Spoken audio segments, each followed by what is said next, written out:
Prezantimi i projekt buxhetit për vitin 2026 në konferencën e kryetarëve të Kuvendit nisi këtë mërkur duke shënuar hapin e parë procedurial për diskutimin e projekt ligjit në parlament. Mbledhja u shoqërua me debate mes majorancës dhe opozitës, ku kjo e fundit kërkoi shtyrjen e prezantimit ndërsa të mbërrinte edhe paketa fiskale. Projekt buxheti vjen me një paketë fiskale dhe efektet e paketës fiskale reflektohen në buxhet. Nuk ka ndodhur ndonjëherë që në parlament ne kemi pas një debat para 3 vitesh dhe vendosëm një standard.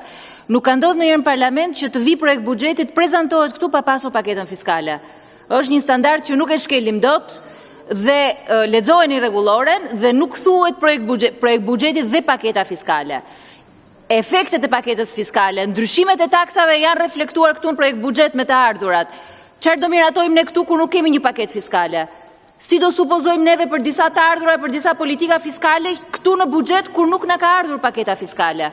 Duke qenë se ne jemi duke bërë dhe një parafrim të legjislacionit ton tatimor dhe doganor me direktivat e Bashkimit Evropian, dhe në këto kushte jemi të detyruar që këtë paketë fiskale ta konsultojmë dhe me ta përpara se sa ta sillim në parlament për miratim, paketë e cila do të vijë gjatë javës së ardhshme këtu për të diskutuar. Nuk presim ndryshime në paketën fiskale, por për procedurë do duhet t'ju përcjellim edhe atyre në mënyrë që të marrim një dritë jeshile për ndryshimet që kemi propozuar. Mund të vendosë qeveria që mos sjelli paketë fiskale. Dhe ministri sapo njoftoi që paketa fiskale nuk do kenë ndikim buxhet. Tani o jeni shqetësuar që ky është buxheti më i madh në historinë e vendit, edhe s'doni ta dëgjoni.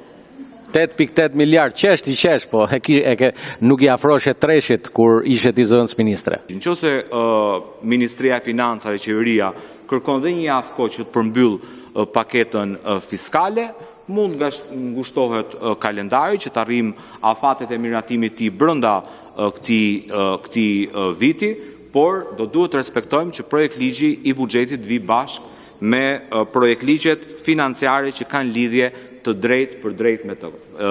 Kushtetuta dhe rregulloria nuk flasin ka apo s'ka impakt. Megjithatë, kryetari i Kuvendit Niko Peleshi rrezoi kërkesën e opozitës dhe vendosi që mbledhja të vazhdonte sipas rendit të ditës. Në këtë kontekst, ministri i Financave Petrit Malaj prezantoi projektligjin e buxhetit, duke hapur rrugën për diskutimet e mëtejshme në Kuvend lidhur me shpenzimet dhe prioritetet fiskale për vitin 2026.